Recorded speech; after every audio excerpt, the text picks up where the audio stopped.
علماء اہل حدیث سے ایک مناظرہ طے ہو گیا بلواڑے میں. چھوٹی سی وہاں جماعت تھی. ایک مولوی صاحب تھے, وہ ہر جگہ کہتے پیتے تھے کہ سورہ فاتحہ کے بغیر نماز نہیں ہوتی, سورہ فاتحہ کے بغیر نماز نہیں ہوتی.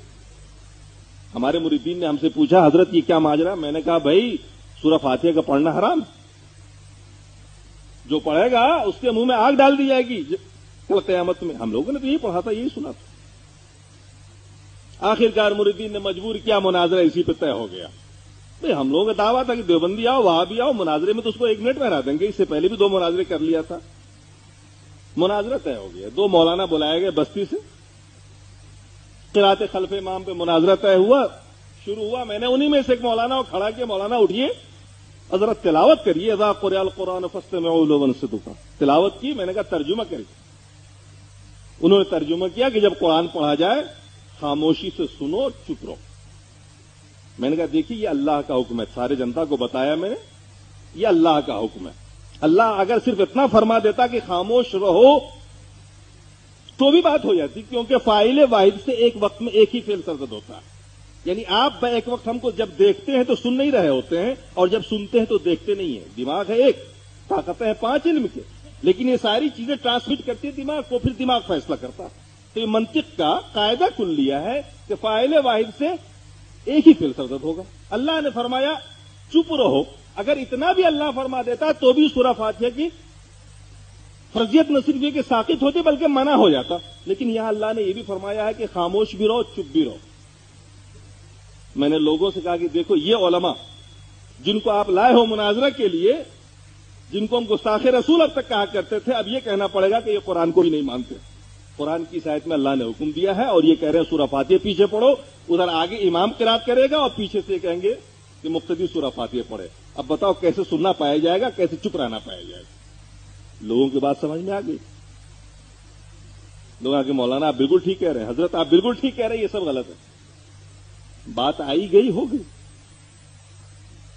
ہمارے سامنے اس سے پہلے بہت حدیثیں آئی تھی اس ضمن کی, لیکن ہم سب کی تعویل کرتے تھے, جو تعویلیں کی انفراد پر محمول کرتے تھے. اتفاق کہیے کہ 15-20 روز کے بعد مسلم شریف پڑھاتے ہوئے ایک حدیث سامنے آئی, عبادہ ابن صامت رضی اللہ تعالیٰ عنہ سے مروی, جس میں آپ نے ارشاد آپ نماز پڑھ رہے تھے, اللہ کے رسول نماز پڑھا رہے تھے, سلام پھیرنے کے بعد اللہ کے رسول صلی اللہ علیہ وسلم نے پوچھا کہ تم میں کس نے قرات کی ہے میرے پیچھے؟ آپ نے عرض کیا عبادہ ابن صامت نے, یا رسول اللہ میں نے. اللہ کے رسول نے جواب میں ارشاد فرمایا کہ سورہ فاتحہ کے علاوہ کچھ مت پڑھا کرو, کیونکہ اس شخص کی نماز نہیں ہوگی جو سورہ فاتحہ نہیں پڑھتا. اب جب یہ حدیث میرے سامنے آئی تو میں چکر میں پڑ گیا. اب تک یہ حدیث نہیں آئی تھی, عملی تفسیر آئی آمنے سامنے آئی. اب میں سوچنے پہ مجبور ہو گیا کہ یا اللہ, قرآن کی یہ آیت اللہ کے رسول پہ نازل ہوئی, مطلب ہم نکال رہے ہیں. اگر اس کا وہی مطلب ہے جو ہم بیان کر رہے ہیں تو پھر اللہ کے رسول نے ایسا کیوں فرمایا؟ اب ہم پریشانی میں مبتلا ہو گئے. اب میں نے سوچا کہ تحقیق کرنی پڑے گی, اور میرے دماغ میں آیا کہ اب قرآن کی اس آیت کا پہلے مطلب دیکھا جائے کہ مفسروں کی نظر میں کیا ہے. ہم نے اس کے لیے اسپیشل خاموشی کے ساتھ جے پور کا سفر کیا, وہاں 11 تفسیریں اٹھا کے دیکھا.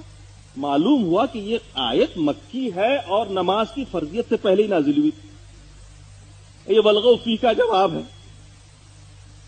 جو کفار مکہ نے مشورہ کیا, میٹنگ کی کہ جب محمد قرآن پڑھے تم لوگ شور مچاؤ, بلغو فی شور مچاؤ تاکہ تم کامیاب ہو جاؤ, ان کی بات دوسرے نہ سن سکے.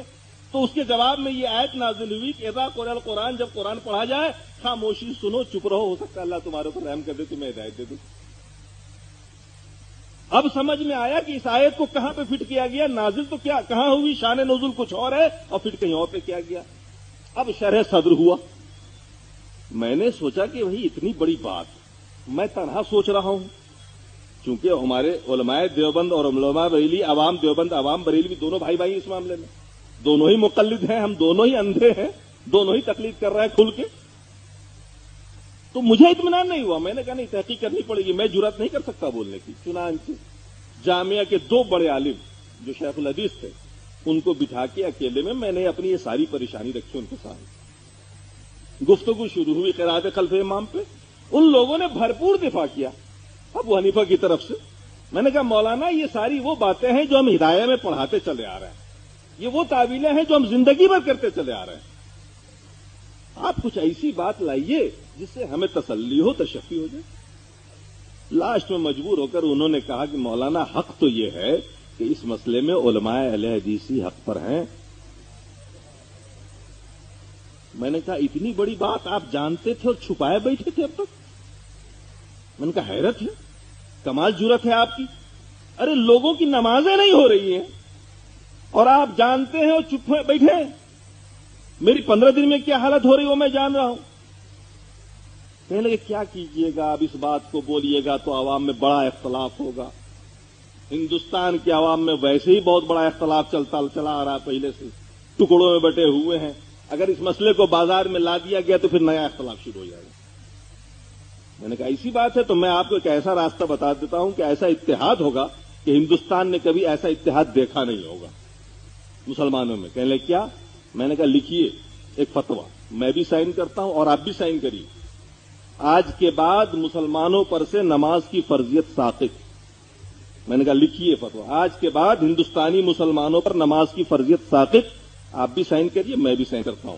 دونوں نمائندہ ہیں دونوں گروپ کے. کہنے لگے مولانا آپ پاگل ہو گئے کیا؟ میں نے کہا میاں 90% مسلمان ہندوستان میں نماز نہیں پڑھتا, 10% لوگ پڑھتے ہیں بغیر سورہ فاتحہ کے, وہ بھی نہیں ہوتی ہے. تو بلا وجہ یہ فرضیت کا بوجھ کندھے پہ لیے کیوں پھرے آدمی؟ 90% تو ویسے ہی نہیں پڑھتے ہیں, 10% بغیر سورہ فاتحہ کا پڑھتا ہے. یہ اہل حدیث ہے